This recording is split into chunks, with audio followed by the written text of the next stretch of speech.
pleasant distraction for two tribes, in response to an advocate of ochlocracy, or mob rule, on the Kenosha psyop. Posen's statement: "For all you people happy in saying he got justice, let's see what the streets say." My refutation: "You mean mob justice? Naturally. If one wishes to live in such a system, then be prepared for the mob to whimsically turn upon you too, as without law and the general semblance of order, property rights become absolutely devoid of security. Thus, your private property would quickly become communal property, to be seized by the strongest party. Yes, ochlocracy, a system where life would be, quote, solitary, poor, nasty, brutish, and short, unquote. Bellum omnium contra omnes, a war of all against all, would ensue in such a state, and as such, be careful what you wish for, sir. By that token, mankind is irrational, as can be incontestably witnessed, and irrationality screamed in unison, that which is ironically called social justice or democracy, is the most hideous of all of mankind's creations. It is cold darkness, masquerading as warm light. That is the end of my reply to that gentleman. It is peculiar, is it not, that this Kenosha case went on for 10 days, and that the final day of the jury's verdict occurred right in line with the heralding of imprisonment and house arrest for the non-needlecrafted in Austria. And we have reports also from Germany too of this, and the Netherlands. A fortuitous distraction, is it not, my friends? Moreover, to inflame the tensions in society even more so, this left and right false dichotomy, and, may I say, that this is quite unheard of within media events in this most modern of days, that everyone present in the courtroom was Caucasian.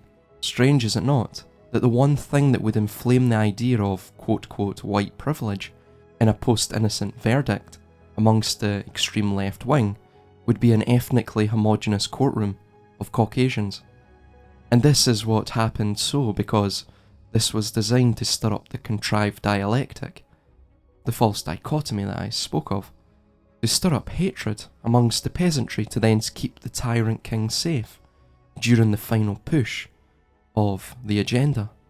Additionally, we have the idea of providing hopium to smoke to the extreme right wing, with their quote-quote guy winning, and this allows them to ensure the slowly tightening noose around the right wing's neck, in the form of more crisis-derived restrictions, does not fluster them too much and make them act out. This would be most terrible for the success of the overall agenda, naturally, much like the victory of Trump many years ago, and him being the only one able to keep the armed-to-the-teeth right wing at bay during the onset of this great crisis of our times, the Great Transition, and his wonderful ability to ensnare them in a trap and ensure that their momentum was destroyed entirely, a demoralization agent certainly, to raise you up just to then watch you totally fall, entirely in keeping with the USSR's Operation Trust, which saw the communists control the opposition and ensure that their agents fed the opposition a false narrative that the nationalists were actually secretly in charge, and at any moment they would destroy the communist threat. They even had their patriotic saviours put in place by the communists.